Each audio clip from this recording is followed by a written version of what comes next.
know now that in the early years of the 20th century, this world was being watched by intelligences greater than man's, and yet as mortal as his own.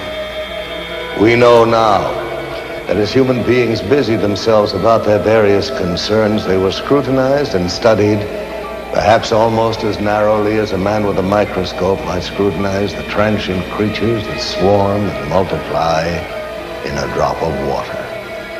With infinite complacence, people went to and fro over the earth about their little affairs, serene in the assurance of their dominion over this small, spinning fragment of solar driftwood, which by chance or by design, man has inherited out of the dark mystery of time and space.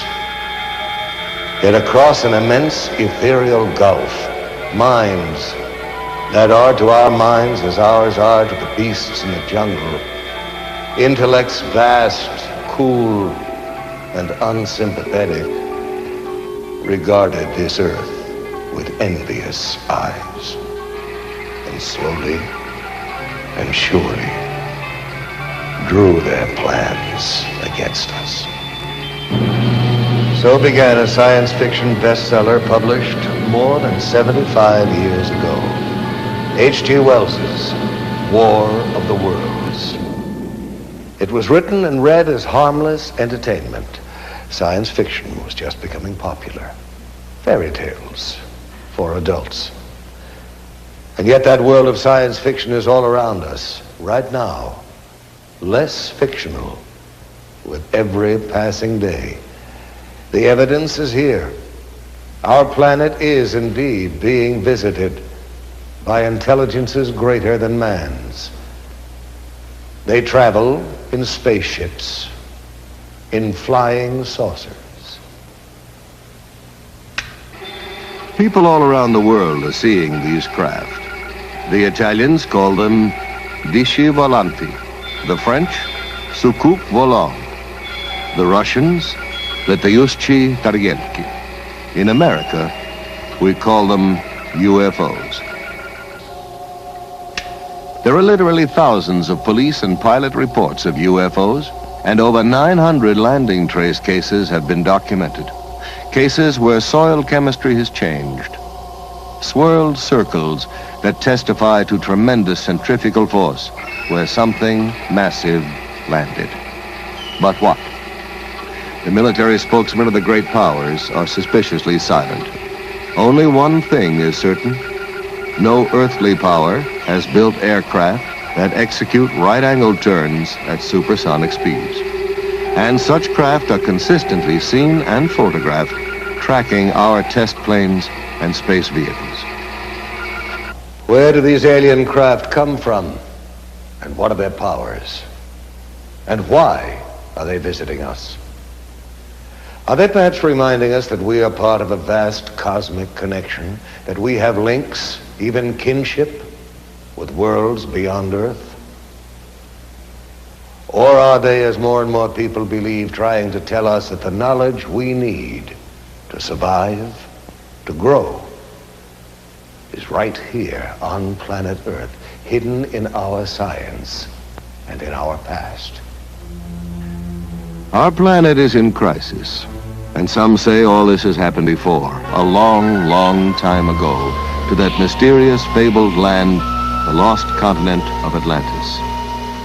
In the 4th century BC, Plato in his dialogues vividly described an island continent beyond the Pillars of Hercules called Atlantis. Ancient Mesopotamian tablets refer to a land destroyed by the Great Flood. The Book of Genesis, the Koran, Mayan legends, the Epic of Gilgamesh, all speak of this once flourishing civilization, whose science, it is said, surpassed ours at the moment of its destruction. What became of Atlantis? According to the records of Egyptian priests, in one cataclysmic day and night, the entire continent sank into the depths of the ocean.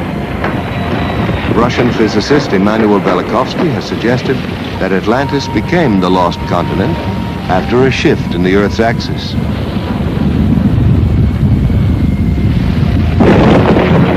famous psychic Edgar Cayce believed that by misusing the powers of the mind and interrupting the evolution of the planet, Atlantis became the victim of its own perverted super science. And the people of Atlantis, what happened to them? Were they all destroyed?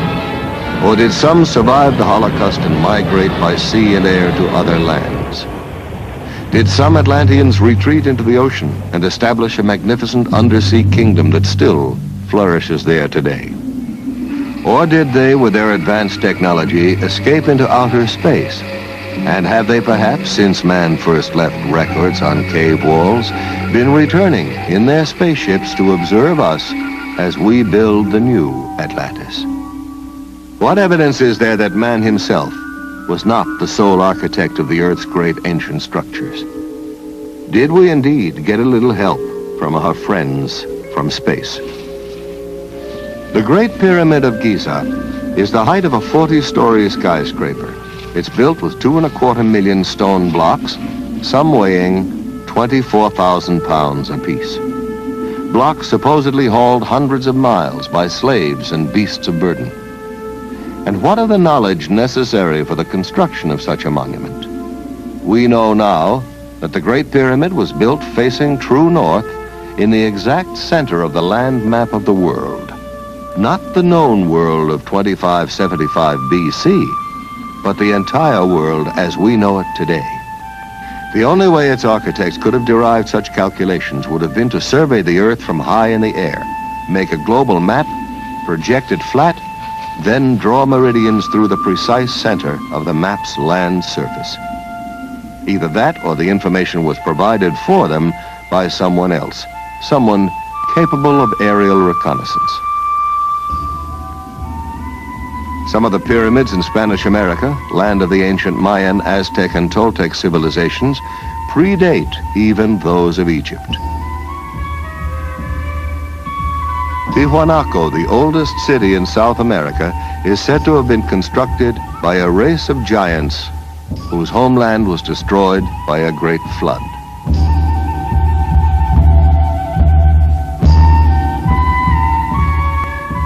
Archaeologists have discovered amazing similarities in architecture and artifacts in Egypt and at Tiwanaku. Similarities which have led some scholars to suggest that these two civilizations might have a common source, that perhaps Egypt was the principal colony of Atlantis in the Old World, while Tiwanaku was one of the drowned continent's colonial outposts in the New.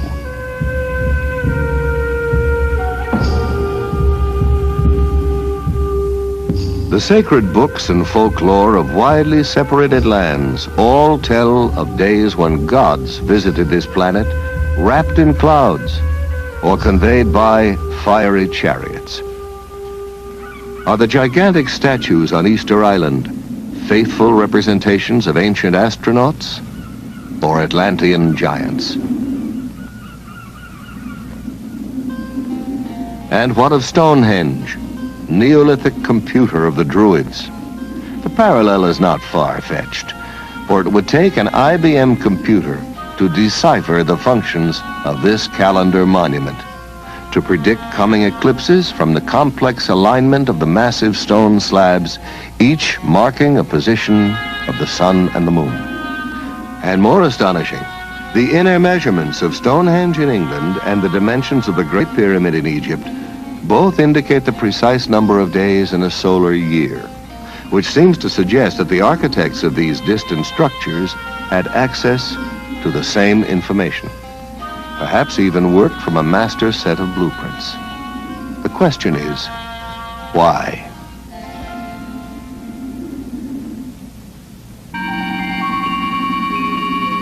Imagine, if you will, a single team of architects traveling from continent to continent, employing local people to construct navigational aids, great beacons that could be seen from craft orbiting planet Earth. Beacons still operational today.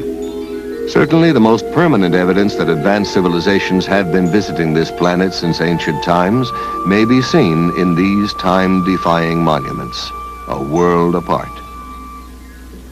But let us consider what is happening in our skies today.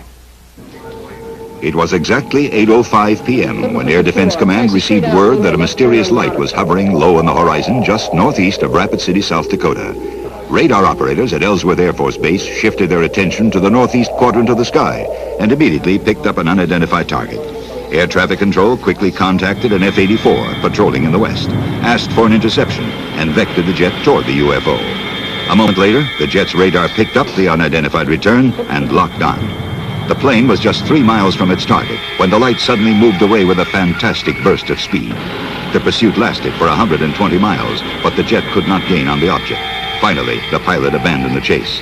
At ground control, the fascinated radar men watched the unknown object change direction and trailed the jet back to the airfield. The evidence is overwhelming that planet Earth is being visited by intelligently controlled extraterrestrial vehicles. In other words, some UFOs are somebody else's spacecraft. There are no good arguments against UFO reality if we consult the evidence.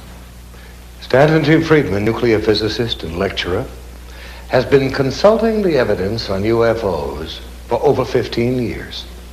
One of the most extraordinary cases he has studied recently was that of Charles Hickson and Calvin Parker, two shipyard workers from Pascagoula, Mississippi, who claimed that while fishing on the bank of the Pascagoula River, a strange craft emitting a bluish light descended and hovered just above the oyster flat 30 feet away from them. Hickson later described how 3 silvery creatures floated out of the craft, grabbed him, and floated him aboard. There was some kind of zipping sound, and when I turned around in this area out here, about 40 or 50 feet out there, there was some kind of craft, you know. It looked like it was going to come right onto the ground. But it came on down and hovered about a foot and a half or 2 feet off of the ground. But we didn't know what to do, you know. The river behind us and that out there, not knowing what it was. So, and then before we had time to really do anything, it seemed like an opening appeared. Toward the end, it was, you know, toward us. And the blue light, it had blue flashing lights as it was, you know, approaching the ground, but then they went out. And when the opening appeared, some source of light came from the inside. It was just almost blinding. Some UFO reports are hard even for governments to dismiss, especially when there are photographs to support the witnesses.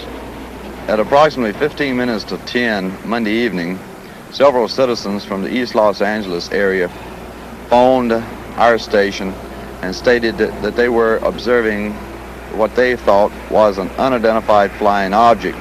After receiving several of these phone calls, Officer Weinkoop and I were dispatched into the East Los Angeles area to investigate these possible sightings.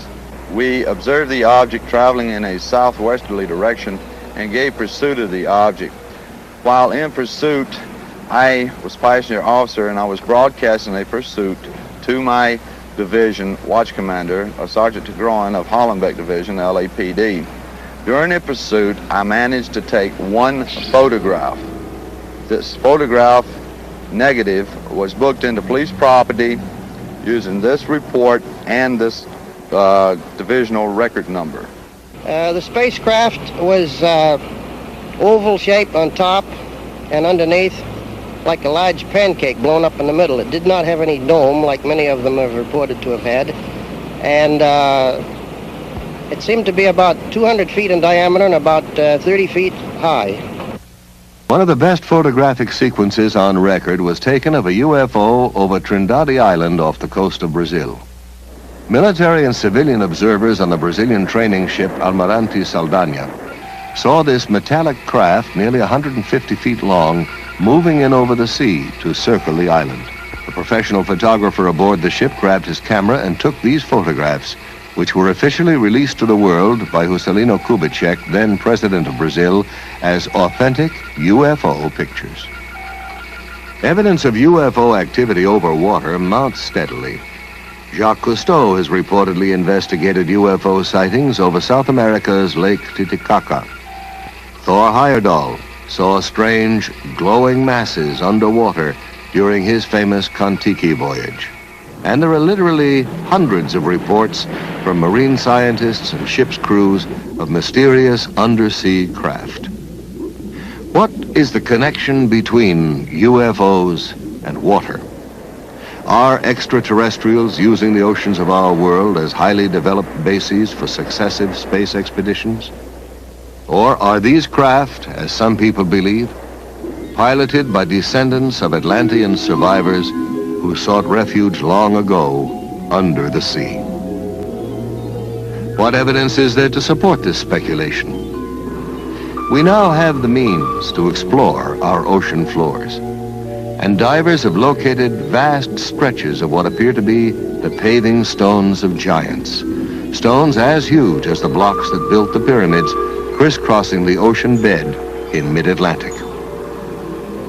Archaeologists have found the walkways and pillars of an ancient sunken temple off the coast of Bimini in the Bahamas. Are these undersea structures traces of one of the cities of Atlantis? Consider the mysterious triangle-shaped area in the Caribbean Sea that extends from the edge of the Gulf Stream about 150 miles east of Fort Lauderdale, Florida, to 40 degrees west latitude in the mid-Atlantic. Known in olden times as the Sargasso Sea, this area is a graveyard of the unexplained.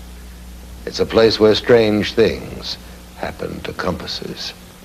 Strange things happen to time.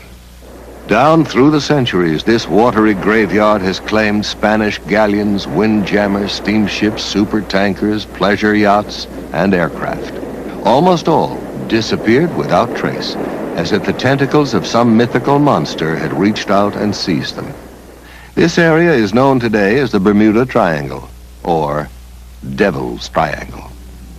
On December 5th, 1945, 5 TBM Avenger torpedo bombers under the command of Lieutenant Charles C. Taylor took off from Fort Lauderdale Naval Air Station on a routine navigational mission. Surface winds of 20 knots, skies clear, visibility unlimited. Suddenly, just 15 minutes before the flight was due to land, Fort Lauderdale Tower picked up Lieutenant Taylor's frantic voice. The time, 4 p.m. Calling the tower. This is an emergency. We seem to be off course. We cannot see land. Repeat, we cannot see land. What is your position? We're not sure of our position. We can't be sure just where we are. We seem to be lost. Assume bearing due west. Well, we don't know which way is west. Everything is wrong. We can't be sure of any direction. Looks like we're entering white water now. I tell you, we're completely lost. Then, at 4:25 p.m.,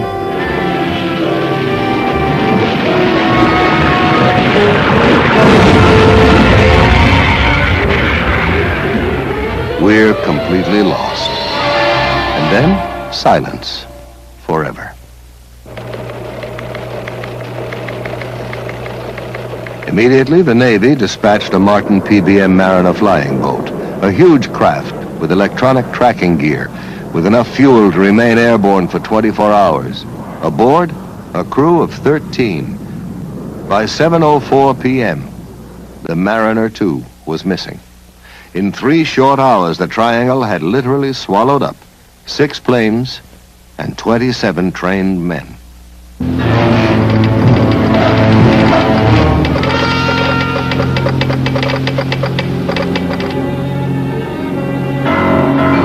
By dawn the following day, the greatest air-sea rescue search ever launched was underway. 242 aircraft and 18 ships scoured the area known as the Devil's Triangle, but not a trace was found. Not an oil slick, not a piece of wreckage, not a life raft. Nothing.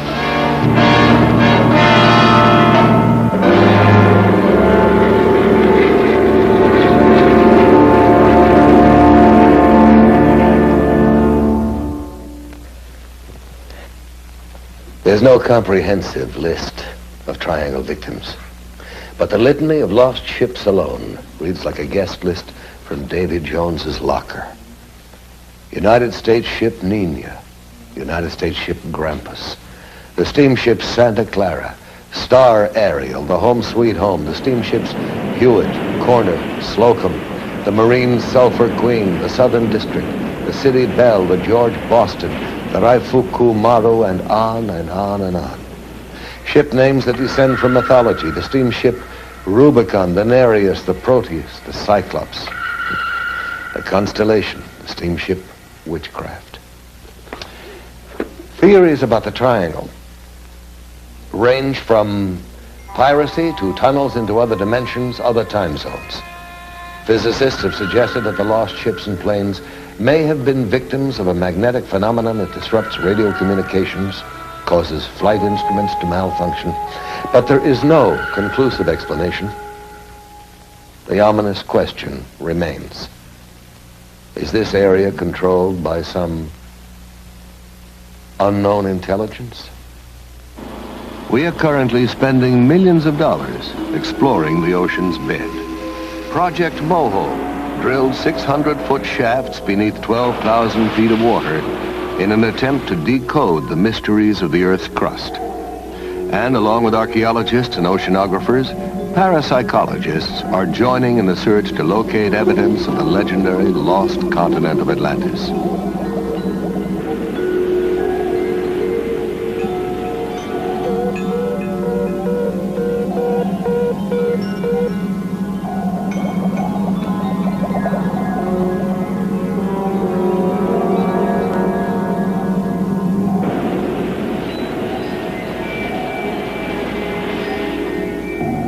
Myths from every country tell of gods and mermaids rising up out of the ocean. What if mythology is really condensed history, and the tales of these enchanted sea creatures are in fact eyewitness reports?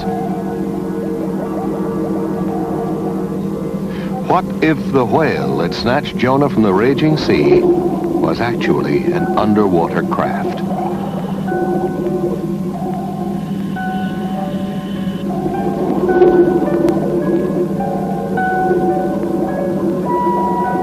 Undersea colonization may be a reality within our lifetime.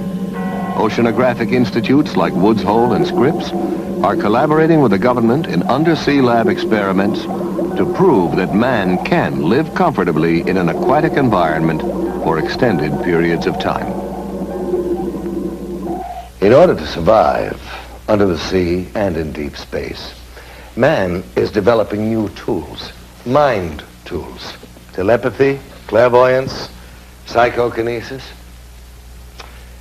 The young Israeli psychic Uri Geller, who's puzzled scientists with his ability to bend metal with his mind and to dematerialize objects, claims that the power to do this is channeled through him from an extraterrestrial intelligence. Well, if Geller is right, we all have a lot of new thinking to do. Meanwhile, the governments of both Russia and America are quietly sponsoring psychic research. Both countries have seriously considered using telepathy, the direct transference of thought from one mind to another, as a means of communicating with submarines and spaceships. Another country where ESP research is being carried out with the utmost objectivity is Czechoslovakia.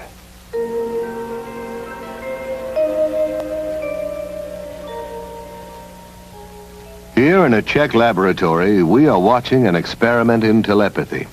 The subject is being placed in a deep hypnotic trance in order to free the unconscious to receive the message which will be relayed to him.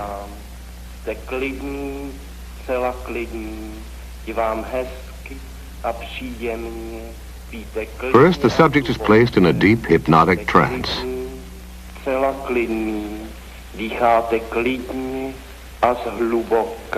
Hlubokým spánkem, spíte nejhlubším spánkem.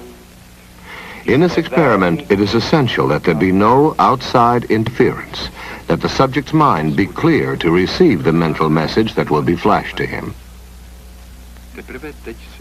Now the experimenter, previously unknown to the sleeping subject, selects at random an envelope which contains the name of a spice. Pepper. He tastes it, and then mentally tries to convey the actual taste of the spice to the hypnotized subject. Now the scientist is saying to him, what I taste, you also will taste. What is it? And the reply comes almost immediately, pepper.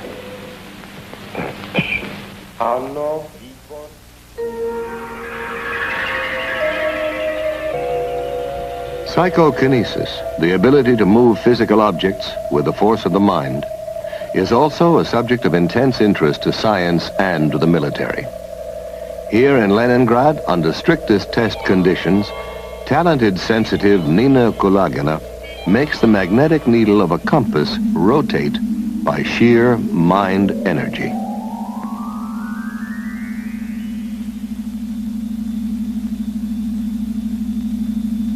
Russian scientists have found that while demonstrating this ability, the magnetic field surrounding Madame Kulagina's body is only 10 times less powerful than that of the Earth itself. Using this same energy, Madame Kulagina can also make non-magnetic objects like these matchsticks, shielded under glass, creep toward her across the table.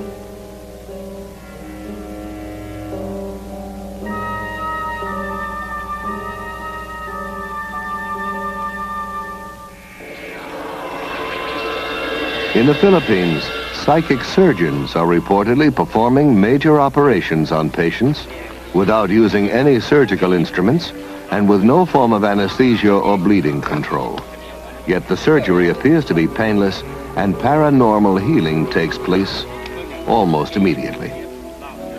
The most publicized of the surgeons, Tony Agpoa, is removing a pituitary tumor from the forehead of a California businessman, Donald Westerbeck, who flew to the Philippines after doctors had warned him of the risks involved in traditional surgery. Here in Westerbeck's own voice is his description of the result of his operation. When I came to the Philippines, I was very dubious about this entire process, but I felt that it would be a shame to have the operation first and find there was any truth to the Philippine phenomenon.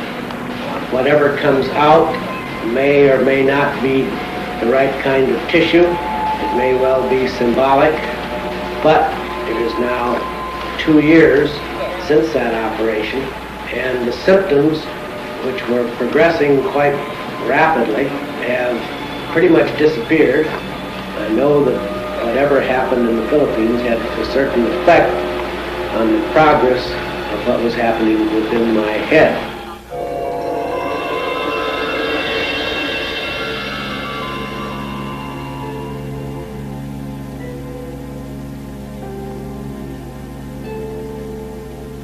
You're here for psychic healing. We have healers here who actually laying on of the hands. Now, whatever your ailment will be affected. In some cases sooner, in some cases a little bit later. You will be subject to psychic healing. You'll also be subject to psychic readings that will help us determine what your particular problem happens to be. The healers have this energy that flows through them, imparting a psychic energy.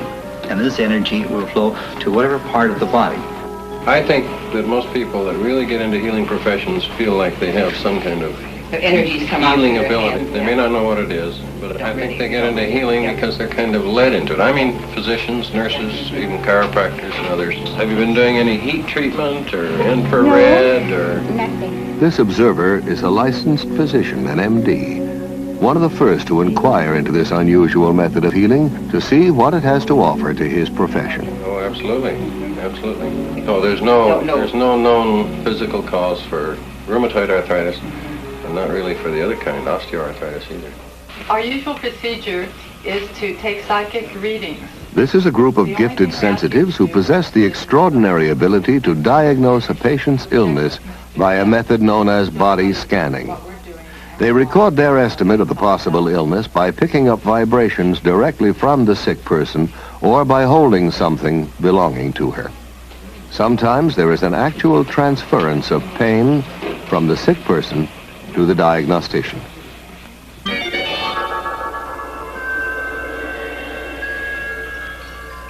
The idea of an energy field or an aura surrounding the human body goes back many centuries. In biblical paintings, artists attempted to depict it by painting halos or aureolae encircling the heads of divine religious figures.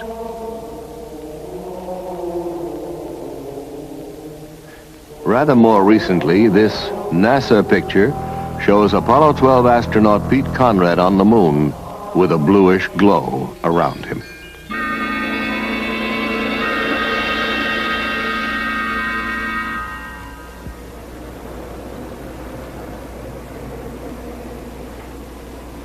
A leading American center of psychic research is the University of California at Los Angeles, where research psychologist Dr. Thelma Moss is experimenting with Kirlian photography, a revolutionary technique invented by Russian scientists Semyon and Valentina Kirlian, which captures on photographic plates the aura or energy field surrounding both organic and inorganic objects.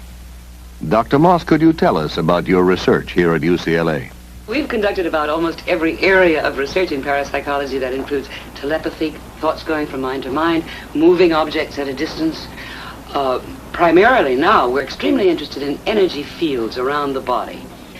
But probably the most fascinating work that we're doing right now has to do with a photographic technique that was first discovered in the Soviet Union called Kirlian photography, or more simply, electrical photography. And we've been able to get some pretty fascinating stuff on moving picture film using this technique, and I'd like to show it for you now, if I may.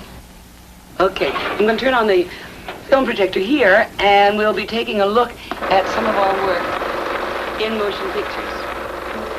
Due to the efforts of experimental researchers such as Dr. Moss, the technique of Kirlian photography may soon be of practical use in almost every area of physical science. Inorganic objects photograph very differently from organic objects. Coins have a steady corona. We get the illusion that there is movement going around it, but the actual corona itself is static and its boundaries fixed, whereas human beings show a remarkably different effect. This is the right index finger pad, and we can see how brilliantly around his finger there are flares, and the corona keeps changing its pattern. We took a young lady and asked her if she'd get drunk. Here she is, 2 finger pads on her right hand before she's had anything to drink at all. And it is rather a placid effect. After 4 glasses of champagne, we see that she's become considerably brighter and the gaps have closed. And from the backs of her fingers are emitted sparks from time to time. After 8 glasses, she's in a much better state. From the rear projection of her finger pads, there are brilliant effects. Now we tried before and during kissing. This is the left and right, male and female, before kissing, and we can see that the coronas of both are rather dim, with a gap definitely existing between their fingers at the point where they are almost but not quite touching. These same subjects were photographed during a kiss. Their coronas have become considerably brighter and, in fact, are reaching out toward each other, perhaps the woman reaching out a bit more to the man than the man is toward the woman.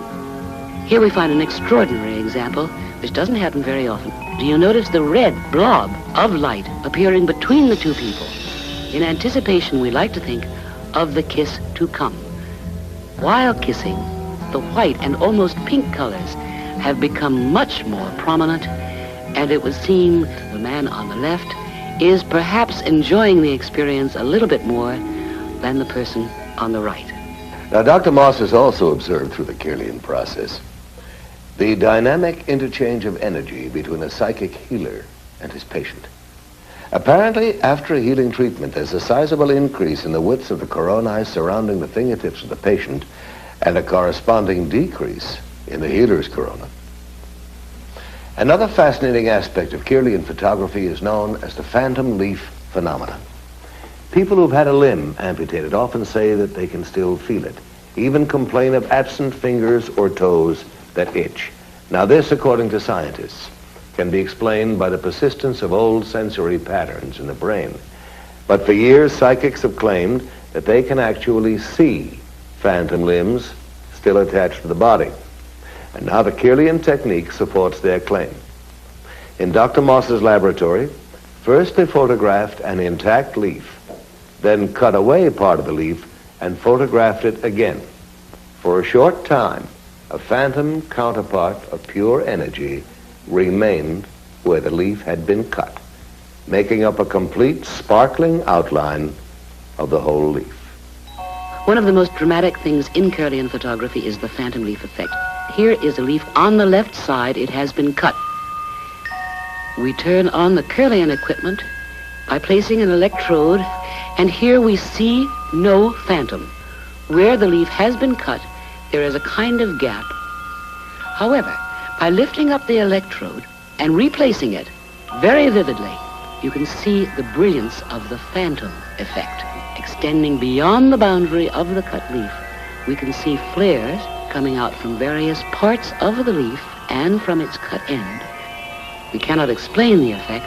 We simply know that it exists and that we can take it. About 30% of the time, we obtain this phantom effect. Dr. Moss, have you investigated any other types of psychic phenomena? Oh, I'm called on frequently. Psychotherapists sometimes bring their patients in because they've got some problems. One of the strangest areas of all is when we are called, I would say we get 100 calls a year, to find out about haunted houses. People think their houses are haunted. And we did one extraordinary investigation with interesting results of a haunted house here in Los Angeles for the American Society for Psychical Research. Not far from UCLA is still another haunted house, inhabited by Mr. and Mrs. Robert Rice, their 5 children, and a ghost. Mr. Rice, when were you first aware that your house was haunted? It was the holiday season of Christmas in 1969. Did you see or hear something? Well, it was more of a feeling than either sound or sight. It was one of these things that there was an extremely strong presence in the house, and I got up, I'd say it was 1 or 2 o'clock in the morning, and began to look around the house. I searched all the rooms expecting to find a burglar, but there was no one in the house, but a very, very strong presence. Soon after this, Mr. and Mrs. Rice called in a psychic to find out if their house was indeed haunted. They were told that the ghost was that of a young architect who had become very disturbed and hanged himself upstairs in the attic bedroom.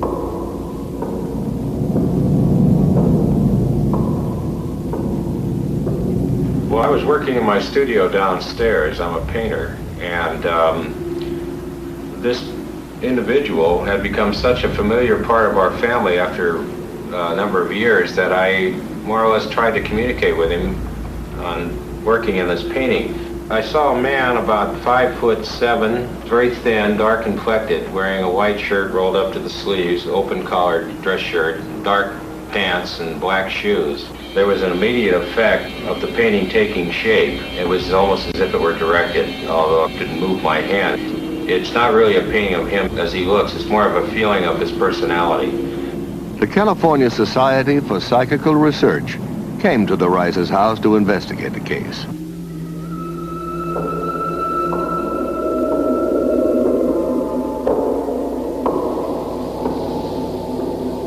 And they went through the house and the different parts of the house, wherever they were, that they felt something, they would record that. They felt very strong feelings of him upstairs where he was supposed to have hung himself. There were unusual noises up and down the stairs, and it sounded like someone walking up and down the stairs.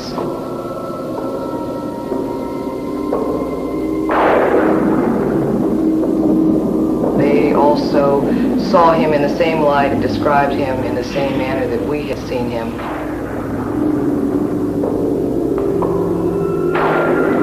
Much of their conclusions concurred with what we had told them ourselves. In view of the 5 children, there are absolutely no problems whatsoever. They're very aware of what's happened. It really doesn't bother them. They're used to the idea. We've never been afraid of him, and it's never bothered us living here, and we've been here for 5 years. Actually, we've kind of enjoyed having him as a silent member of the family.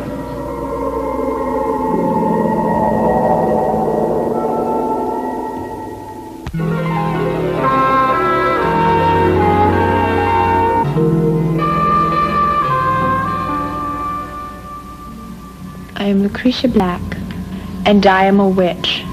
I practice witchcraft. I have always been a witch.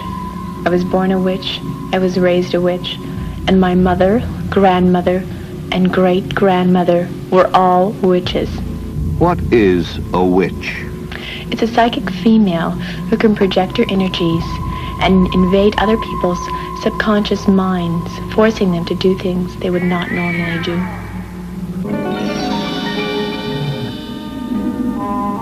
This is Witches' Mill in England, where in the Middle Ages, witches practiced their ancient art.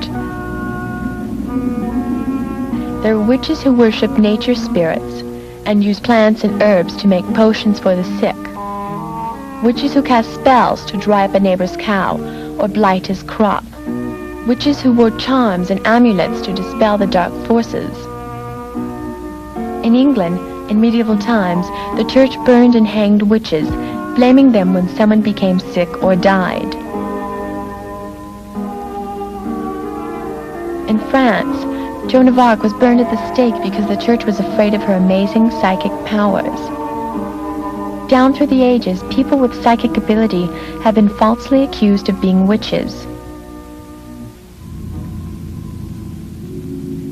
And as recently as 1970, in San Jose, California, an ordinary Midwestern housewife was charged with practicing witchcraft.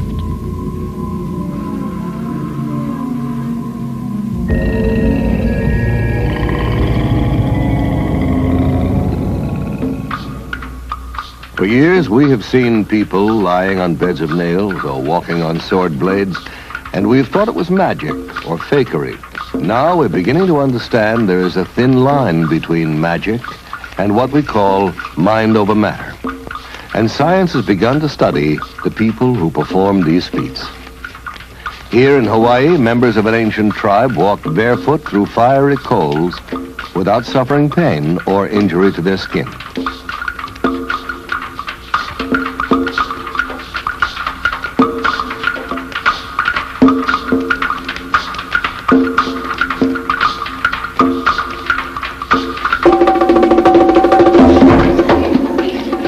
All around the world, highly specialized rituals are performed that tug at the deepest unreasoning levels of the human mind. In Brazil, voodoo cults still flourish. Ceremonies are enacted where voodoo priests invoke the spirits of the dead to take vengeance on the living. Animal sacrifices, chanting, beating drums incite the crowd to near hysteria.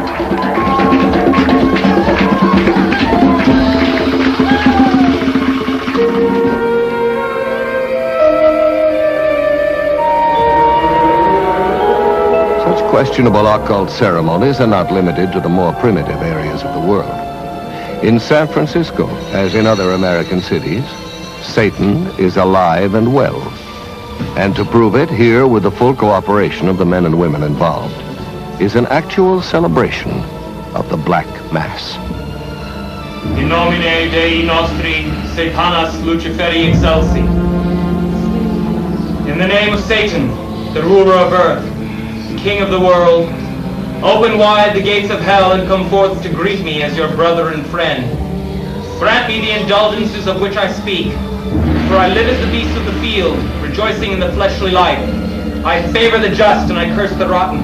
By all the gods of the pit, I command that these things of which I speak shall come to pass. Blessed are the strong, for they shall possess the earth. Cursed are the weak, for they shall inherit the yoke. Blessed are the bold, for they shall be masters of the world. Cursed are the righteously humble, for they shall be trodden under cloven hoofs. Hail Satan! Hail Satan! Hail Satan!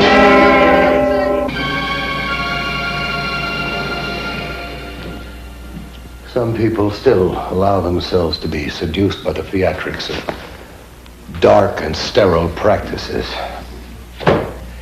But most of us are reaching out to a new, exciting future. There is now a generation born to the knowledge that man can leave the earth.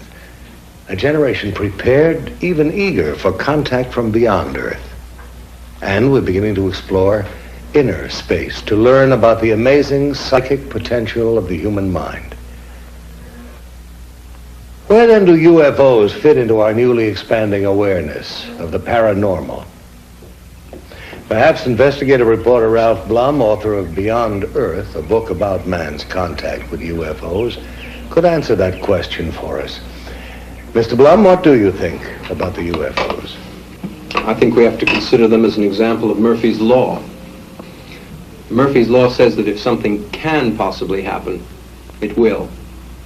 There doesn't seem to be much doubt that UFOs are happening, that they are real physical objects occupying both physical space and time. But the data also implies that UFOs may not actually fly here over vast, enormous distances, but simply materialize here, function as physical craft while in our atmosphere, and then dematerialize. I interviewed Air Force pilots whose mission was to acquire UFO footage, men who've tracked and photographed UFOs and then just watched them vanish. Professor J.H. Bruning of the University of Mississippi has pointed out how closely a UFO experience resembles a psychic event. In both instances, something that, according to the rigid rules of science, shouldn't be there, appears and violates the known laws of space and time and gravity. Ghosts and UFOs seem to have a lot in common. Ghosts materialize, seem to float or hover above the ground, often communicate telepathically, then dematerialize, just like the reports of UFOs and their crews. These and other fascinating phenomena such as time loss, teleportation, and spontaneous healing are all associated both with occult and UFO experiences. And I'm inclined to agree with astronomer Alan Hynek, who suggested that we may be dealing with an intelligence that knows more about the physical world than we do, more about the psychic world, and is using it all. Mr. Blum, I understand that you got down to Pascagoula, Mississippi, just 36 hours after Charles Hickson and Calvin Parker had their UFO encounter. Yes, I did. It was the first time I'd seen for myself the profoundly disturbing effect of such an experience, not only on the two men, but on the entire town. Nothing that powerful had happened to Pascagoula since Hurricane Camille hit the Gulf Coast. And it was quite impossible to sit in the same room with Charlie and Calvin and not believe that something terrifying had happened to them. They had me one on this arm like this, and on the other one, you know, they had my other arm like that. And I just seemed to lift up to the same height they were off the ground, and we just moved into the craft. Now inside, how did they lay you out? Do you remember how it happened? Yes. I didn't see any tables or chairs or anything in there. I'm not saying it wasn't in there because the light was almost blinding, but I didn't see any. And when they carried me inside, they seemed to just lean me back, you know. And this eye, well, I keep referring to it as an eye, it moved up in front of me about this close. Mm-hmm. And it started right at my eyes, looking me right in the eye. Uh-huh. And it hesitated there for a few seconds, and it just started moving over my entire body. When they brought me from the craft that along this area here, and they didn't drop me, you know, they just released me back to the ground. And I fell. I don't know why my legs were weak. I don't know why it was the fright or what it was, but I fell onto the ground. And that's when I seen Calvin. He's standing right over here in this area, and he was standing facing the river with his arms outstretched like that, just like he was staring at something. A man in Missouri gave a paper on 546 landing cases from 34 countries. These all involve traces, that is, where some marks were left after the UFO took off. One place where this happened was on the Johnson Farm in Delphos, Kansas, November 2nd, 1971. The strange marks in the middle there are a ring of soil affected by a UFO. There are a whole host of tests run on the ring. It's clear that something strange happened to the soil as far down as 14 inches deep. To give you an example of what happens to soil, the soil on the left was from that ring, obviously different in color and texture, and I might say from laboratory tests also different in composition from the normal soil on the right. As long as UFOs remain in the air and perform impossible acrobatics, we can all enjoy arguments about who is hallucinating. And the military can tell the anxious citizens you did not see a flying saucer. That was Venus, or swamp gas, or migrating geese, or whatever. But all that changes when a UFO lands and aliens disembark. One of the most amazing and agonizing of such experiences involved a couple named Betty and Barney Hill. While driving through the White Mountains of New Hampshire in 1961, the Hills lost several hours on the road. Unable to account for the missing hours and plagued by recurring dreams, they finally sought psychiatric help.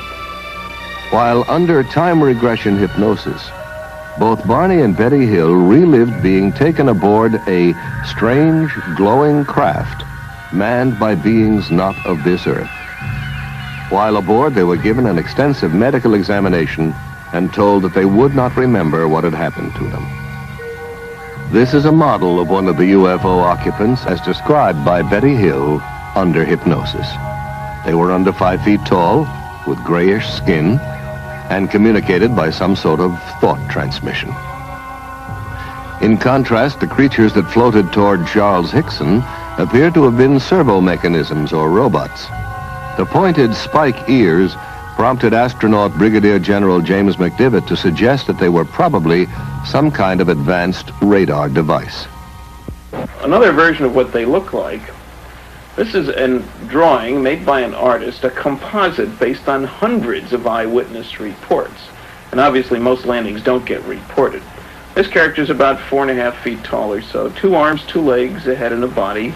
Slightly different facial features, obviously not like any of our friends down here on Earth.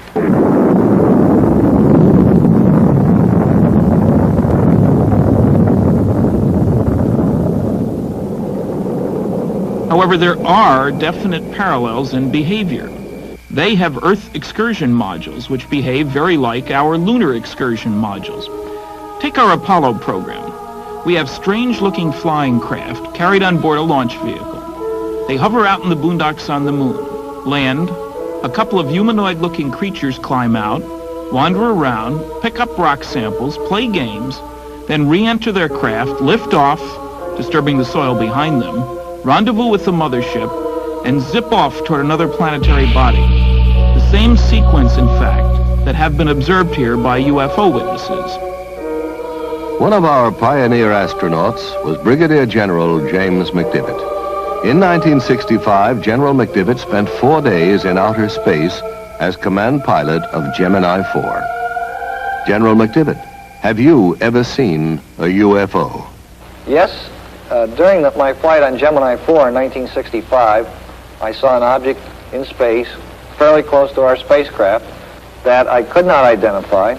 It looked to me like maybe the upper stage of another rocket. I tried to take some pictures of it, but unfortunately the pictures did not come out properly. We never were able to identify what it was, and all of our ground radar tracking data indicated that there shouldn't have been another object anywhere near us at the time. General McDivitt, do you know anyone else who claims to have seen a UFO? Well, yes. As a matter of fact, I know all kinds of people who claim to have seen them. Some of them are very legitimate, and some of them I think are just having fun. I had an opportunity recently to meet a gentleman from Mississippi who claims to have actually been taken into a spacecraft.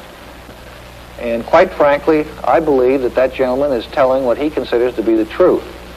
He wasn't looking for publicity. He wasn't trying to be funny. He was trying to be very honest. He was very sincere. And quite frankly, I walked away from the whole conversation with him believing that what he said is true as far as he's concerned. Well, I kind of thought it was people at first, you know, off like that. But of course, when they appeared there in front of me, it was the most shock I've ever had in my life. They were shorter than me. I'd say about 5'2" or 3", and they didn't have a neck. Their head, it seemed to come directly to their shoulders. And they had something that came out to a point about where a nose would be, and on each side the ears. And I believe that they looked like they were a little longer on the ears than the nose. But it seemed to me when they came out that doorway, or that opening, or whatever it was, then just almost instantly they were right there on us. Their arms, they had arms, and I saw the arms moving here and in the shoulders.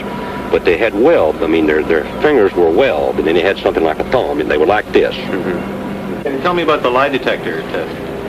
When they were asked to come over here to talk to these people, they had in their mind that it was just a big joke. And if I understand it correctly, they ran one test on Mr. Hickson.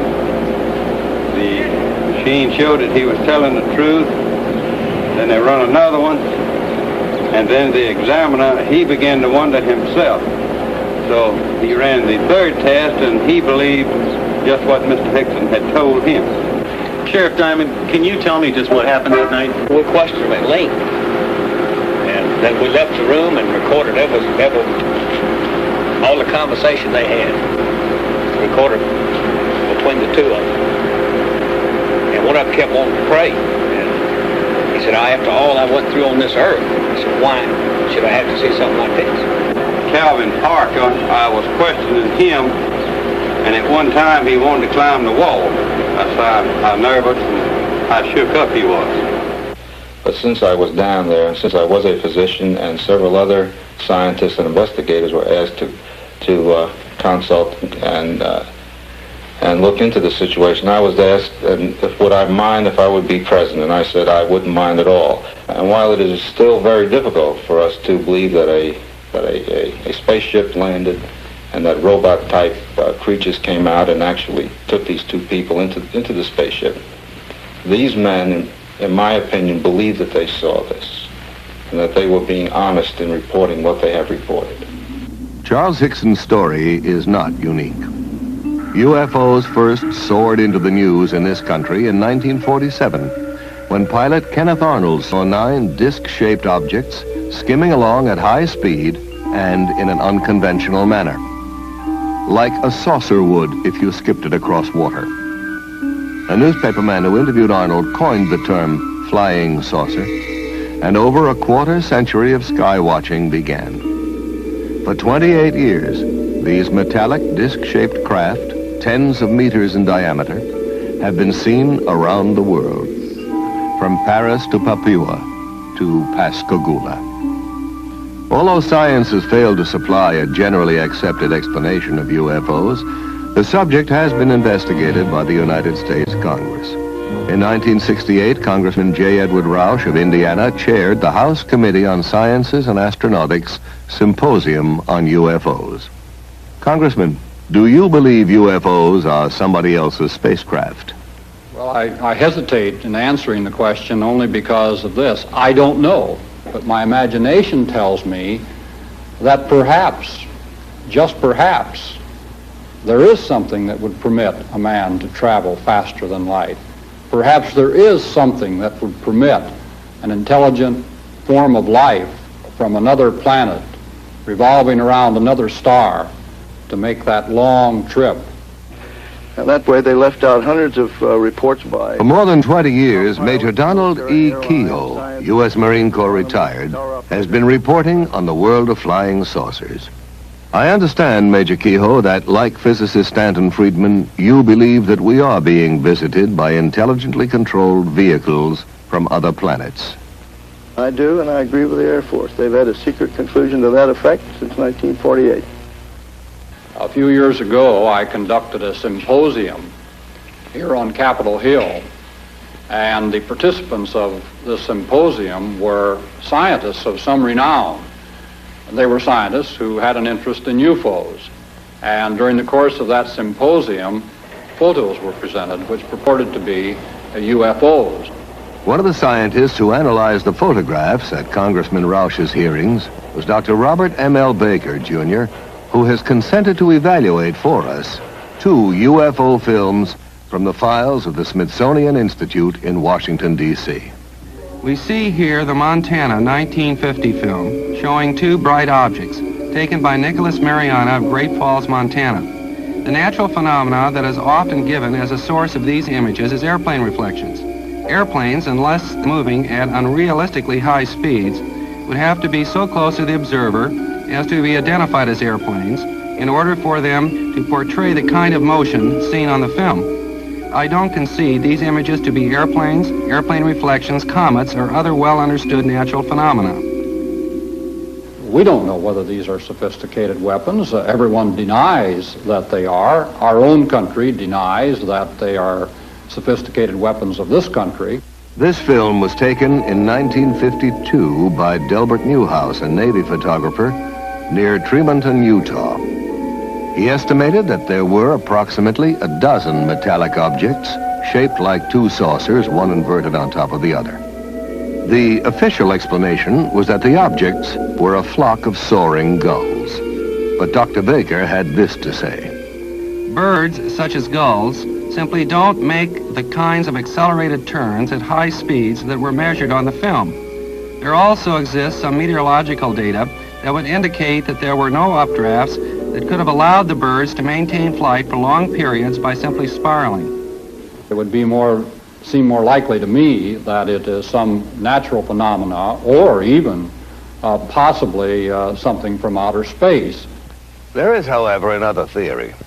The Bermuda Triangle is not the only area in which navigators have been troubled by the odd behavior of magnetic compasses. As every school child knows, something strange happens to your magnetic compass as you voyage into the Earth's polar regions. Scientists have turned to space, to the upper atmosphere, even to the sun, to account for this magnetic anomaly. But responsible reports suggest a greater mystery. A large concentration of UFO sightings in the Arctic and Antarctic has led some experts to speculate that these regions may serve as landing bases for extraterrestrial craft.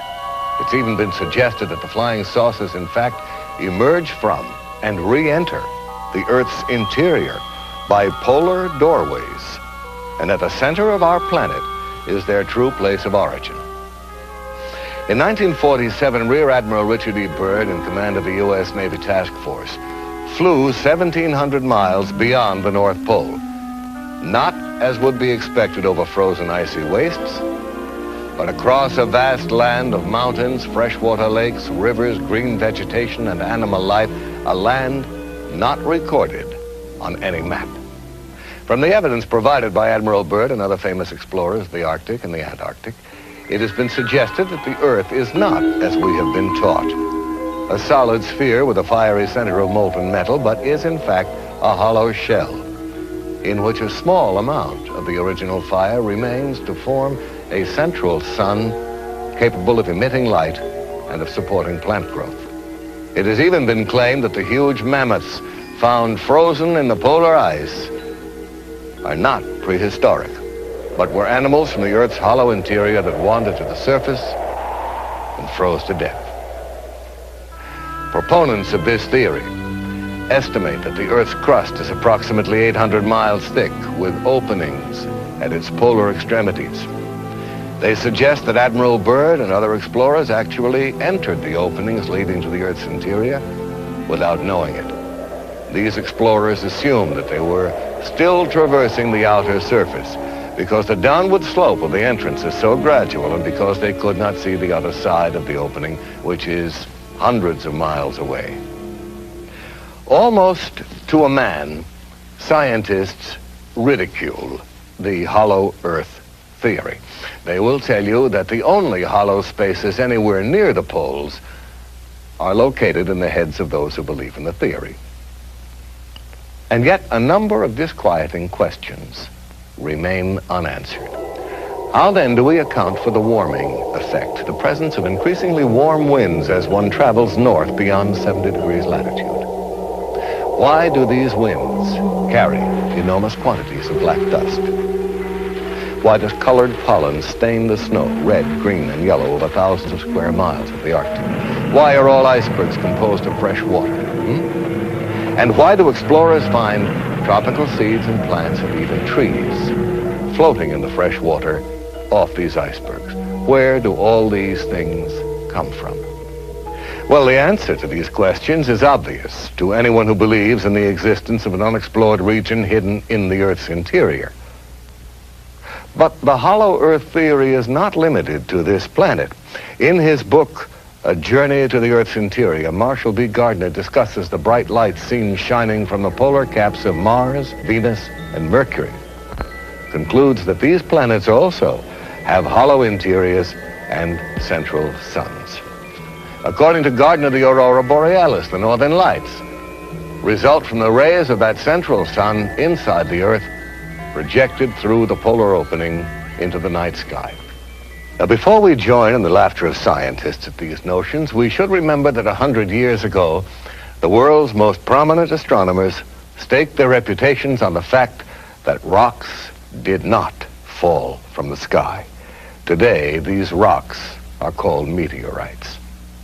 Science, like any living thing, must grow. Now, one of the crucial new questions for scientists is how to travel through deep space. Are there cosmic arteries, openings maybe in the fabric of the space-time continuum? In the past, man ascribed immortality to the stars. But now we know that, like ourselves, stars are born, grow old, and eventually die. At the end of their lifetime, stars only a little heavier than our sun suddenly blaze up in a supernova explosion, becoming giant galactic flares that collapse into white dwarfs and then eventually burn out to become black dwarfs, each about the size of the Earth. If the star is somewhat heavier, it will collapse to a much smaller and far more compressed neutron star about 10 miles in diameter. But what happens to stars at least 3 times the size of our sun? Those which do not reach a quiet old age as a neutron or dwarf star. Scientists believe that the collapse of these enormous stars is so powerful that once it begins, nothing can ever stop it. They continue to shrink until the gravitational field surrounding them is so strong it becomes completely closed off from the rest of space. Nothing that enters this region can ever escape, not even light. And so these stars become invisible black holes in the fabric of space. Stars that have blinked out and died, yet are still there, exercising a devastating effect on every particle of matter that enters their gravitational fields. Where gravity is so intense, it warps space, imprisons light, halts time. Astronomers are now speculating about the possibilities of huge rotating black holes in which the tremendous distortion of time and space is so extreme as to generate a passageway to another world. A future astronaut plunging down a rotating black hole could perhaps never return or communicate again with our world. But he might emerge in a different time, a different corner of the universe, or perhaps even a different universe. And it's not so unlikely that an advanced technological civilization could have overcome the hazards of black hole travel, harnessed their power to voyage through time as well as through space. In his stunning book, The Cosmic Connection, astronomer Carl Sagan imagines for us a federation of societies in the galaxy that have established a black hole rapid transit system in which a vehicle is rapidly routed through an interlaced network of black holes to that black hole nearest to its destination.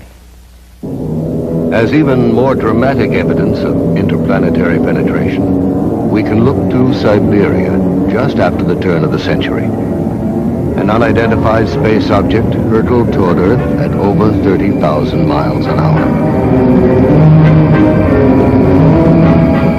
Trailing streams of fire, it broke into our atmosphere, and then came the explosion.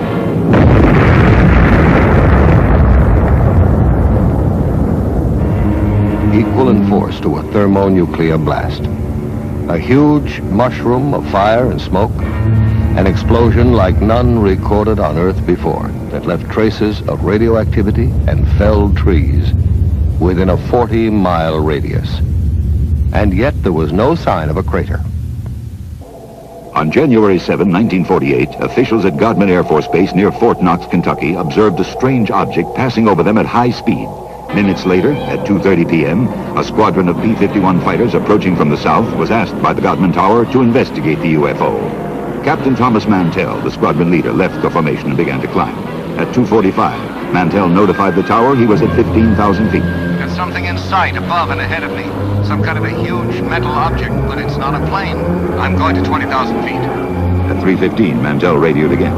It's now directly ahead of me and moving at about my speed. I'm trying to close for a better look. That was Captain Mantell's last transmission. All further attempts to reach him failed. Less than an hour later, searchers found the plane. Mantell was dead. His shattered watch had stopped at 3:18. Does our military have in its possession the twisted metal remains of crashed UFOs, the charred bodies of space crewmen? I don't know. There are no easy answers. But one thing is clear. With the formidable resources at its disposal, the American military has to have the best collection of UFO data in the world. And I really think it's time they shared that data with the people. I must say I have some sympathy for the military, especially the Air Force, whose province is, after all, the wild blue yonder. What do you do when something unknown is penetrating your airspace and you can't cope with it? The bureaucratic solution seems to be, when in doubt, classify. But I also have real sympathy with the people who are the victims of this policy, people whose lives will never be the same because they had the courage to report what they saw. I admit some people have been seeing some pretty strange things lately. One of the strangest and most bizarre is the appearance of huge hairy creatures that walk upright on two legs and are frequently sighted in areas where UFO activity has been reported. Somewhere in these dense forests lurks something for whose origin and existence science can offer no earthly explanation. Called Sasquatch in Canada, Bigfoot in the western states, Folk Monster in Arkansas, Momo in Missouri, Skunk Ape in the Florida Everglades, these foul-smelling giants, some of them reportedly 10 feet in height, crash around in the undergrowth, uproot trees, invade logging camps, and terrify witnesses.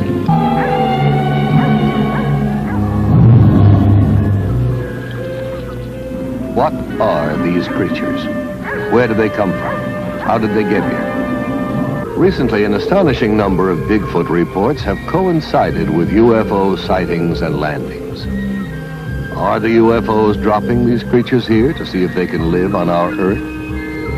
And why has no one found any bones or the remains of one of them? Do these giants, as psychic Peter Herkus claims, decompose into powder when they die? Or are they perhaps picked up again by the UFOs to be examined in alien laboratories?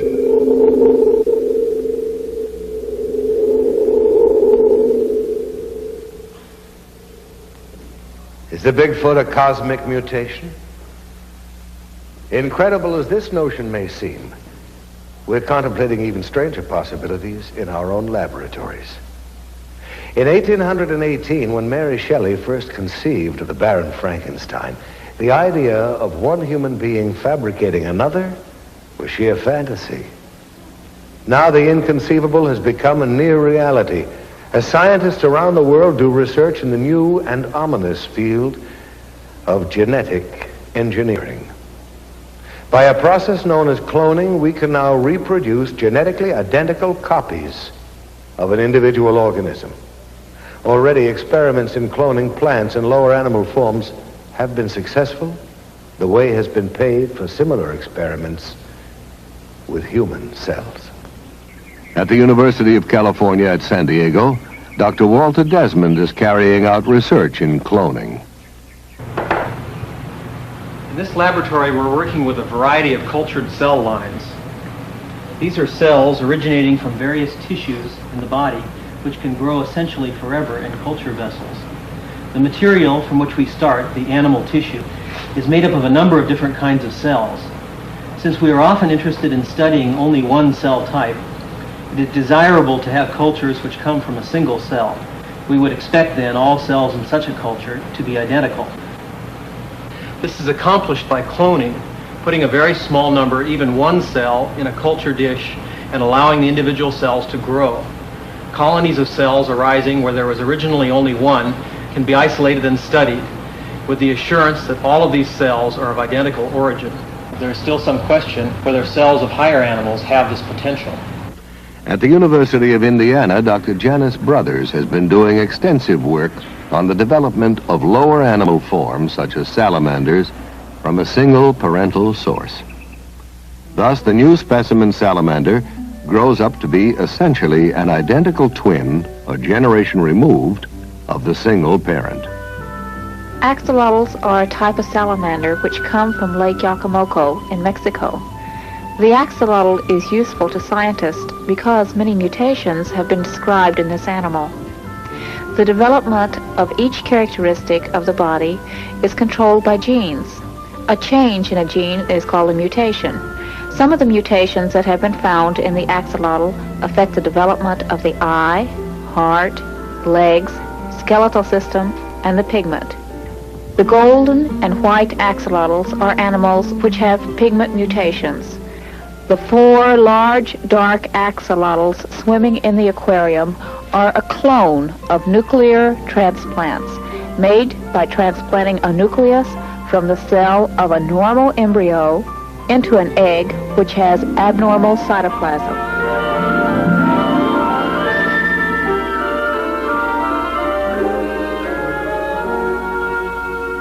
First, man thought that only man possessed communication systems.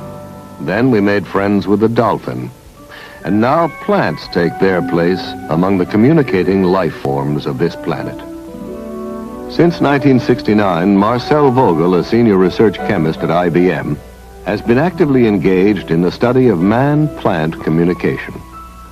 Vogel believes not only that plants respond to our thoughts, but that they are supersensitive instruments for measuring our emotions.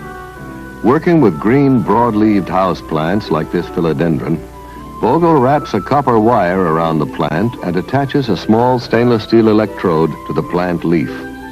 The wire is then hooked up to an amplifier and polygraph recorder, and he is ready to establish a stable baseline, a sort of plant heartbeat on the graph.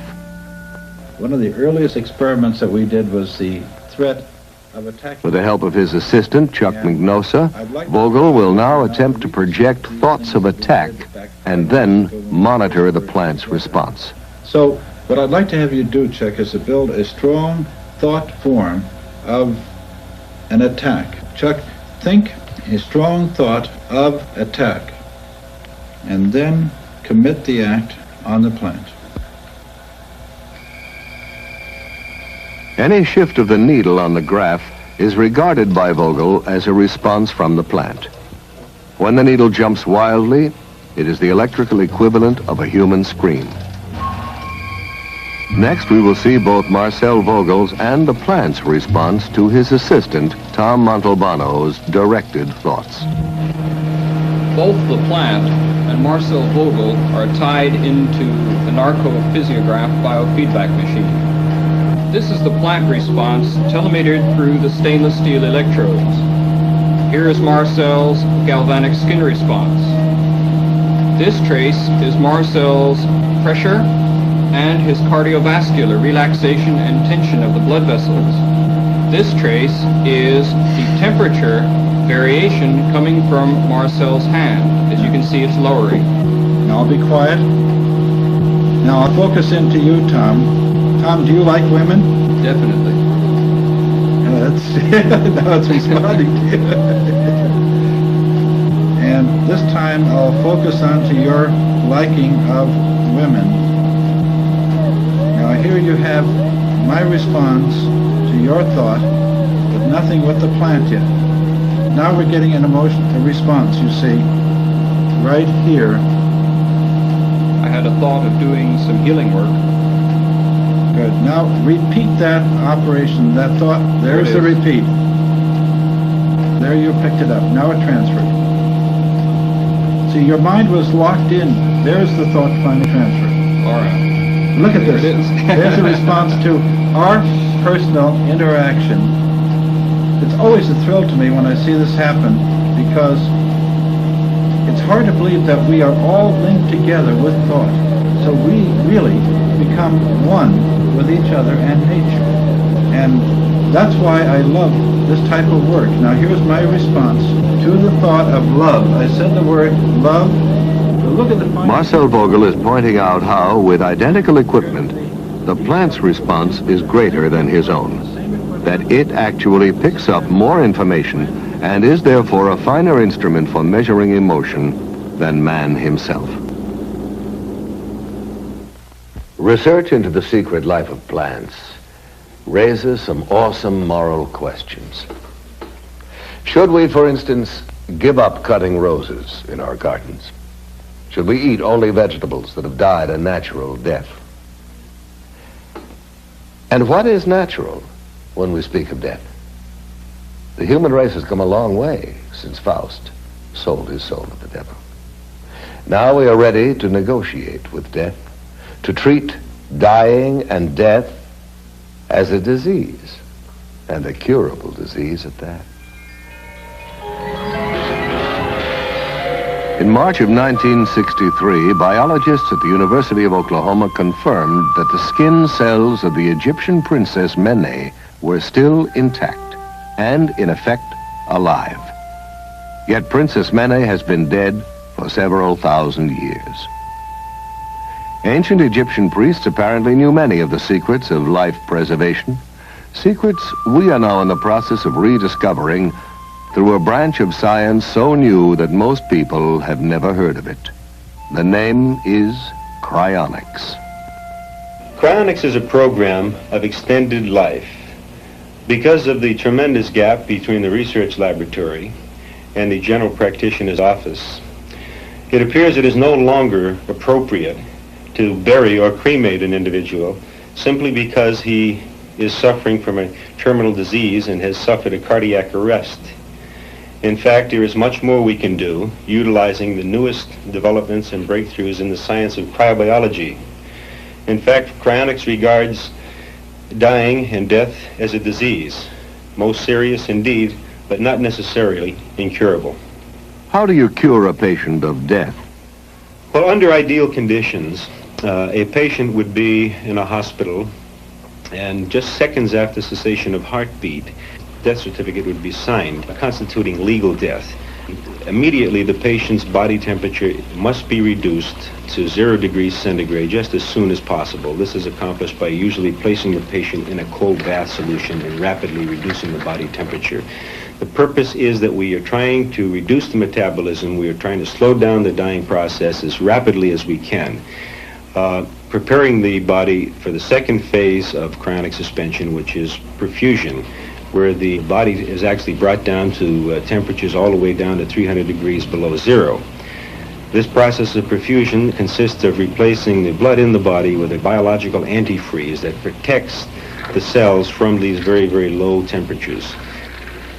Once the patient has gone through the perfusion process, they are placed in a temporary environment of dry ice until a capsule has been prepared, a cryogenic storage vessel made out of stainless steel that will contain the patient's body and also provide the low temperature refrigerant. In this case, we're using liquid nitrogen, which has a temperature of minus 320 degrees Fahrenheit.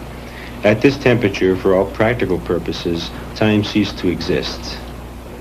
We are not in the business or interested at all in freezing dead bodies and trying to bring them back to life. In fact, what we are doing is we are slowing down by utilizing low temperature biology. We are slowing down and stopping the dying process just as soon as it legally becomes possible. The churches are very much in agreement with the objective of extending and saving precious life. Here we have a young lady who was placed in cryonic suspension, and actually the church not only agreed with the procedures, but actually provided a Monsignor to come down and bless the capsule in the hope that indeed that this woman could be saved. How did you become interested in this research, Mr. Nelson? Well, as a child, I was fascinated with the phenomena of hibernation, how animals could survive long, foodless, cold winters. Most recently, we had a real example of a human being, a young man by the name of Armando Sacaros, who wanted to escape from Cuba. And he conceived of the idea of stowing away in the wheel well of a high-flying jet. He didn't realize that the ordeal that he was about to encounter was the situation where the altitude at 39,000 feet does not have enough oxygen to sustain life, or that the outside temperature was minus 40 degrees, and that the wheel well is not a pressurized compartment. Any one of these factors could have and should have taken his life. 8 hours later, when the plane landed in Madrid, Spain, young Armando fell out onto the pavement, frozen, no heartbeat, and to the astonishment of everyone, about an hour later, they detected a faint heartbeat, and several days later, he was nearly recovered, and 56 days later, he left the hospital well. Scientists from around the world came and examined the young man, marveled at what he did could not be done by their present understanding, and the ultimate conclusion was that Armando Sacaros was indeed the first artificially induced case of human hibernation. In the past several years, NASA has been allocated millions of dollars for hibernation research as a possible aid to space travel. Now, personally, I think it would be a very brave man who would agree first to be frozen alive and then sent out in a rocket to Mars. Is it possible, in fact, Mr. Nelson, for people to be cryonically suspended while they are still clinically alive? Not legally in this country today, in my opinion. We often have requests from patients, terminal patients, who are suffering terribly from cancer or other diseases, and who would like to have their bodies cryonically suspended as soon before they suffer the final stages of death and the agony and so on. However, it is not possible because of the legal definition of death. The process cannot be started until cessation of heartbeat. But it definitely would be to their advantage biologically, medically, and I hope someday that we will be able to actually apply these procedures to patients when they are in a terminal condition, if that's what they desire. To some people, this is one of the most gruesome, I might even say chilling, developments of the biological revolution. But not, I think, as threatening or as mind-stretching in its implications for the future as is cloning. I recall reading a French essayist who suggested that when man is on the verge of creating life, God will return. He will smile wryly and announce, "Closing time, gentlemen, please." No, not long ago, the concept of growing a whole organism from one cell asexually in a laboratory would have seemed impossible.